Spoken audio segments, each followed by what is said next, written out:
না ফেরার দেশে চলে গেলেন কিংবদন্তি প্রবীণ অভিনেতা প্রবীর মিত্র।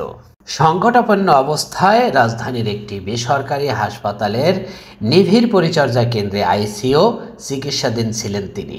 রোববার ৫ই জানুয়ারি রাত ১০টা ১০ মিনিটের দিকে তার মৃত্যু হয়। প্রবীর মিত্র দীর্ঘদিন ধরে শরীরে অক্সিজেনের স্বল্পতা সহ বিভিন্ন জটিলতায় ভুগছিলেন।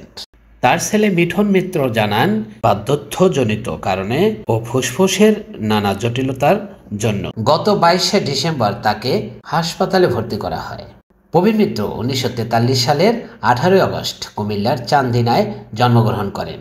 তিনি পুরান ঢাকায় থিয়েটারে অভিনয়ের মাধ্যমে সাংস্কৃতিক ভুবনে আসেন। লালকুঠি থিয়েটারে কাজ করেছেন অনেক দিন। এরপর পরিচালক এইচ আকবরের হাত ধরে চলচ্চিত্রে আসেন তিনি। প্রবীর মিত্রের প্রথম সিনেমার নাম জলছবি। ক্যারিয়ারের প্রথম দিকে নায়ক চরিত্রে অভিনয় করেছেন এই অভিনেতা। তিতাস একটি নদীর নাম, চাবুকের মতো সিনেমায় তিনি ছিলেন নায়ক। এছাড়া রঙিন নবাব, সিরাজউদ্দৌলা সিনেমাতেও তিনি ছিলেন মুখ্য চরিত্রে। এরপর ধীরে ধীরে প্রবীর মিত্র মনোযোগী হন চরিত্র ভিত্তিক অভিনয়ে। নান্দনিক অভিনয়ের জন্যই বরাবরই প্রশংসিত ছিলেন প্রবীর মিত্র। কিন্তু দীর্ঘ ক্যারিয়ারে তার পুরস্কারের ভাগ্য প্রসন্ন নয়। কেবল বড় ভালো লোক ছিল সিনেমার জন্য।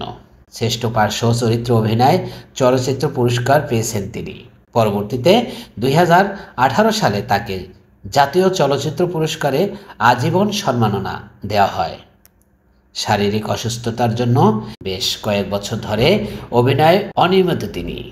কিংবদন্তি অভিনেত্রী অঞ্জনার মৃত্যুর শোক না কাটাতেই আবারও চলচ্চিত্র অঙ্গনে নেমে আসলেন শোকের ছায়া।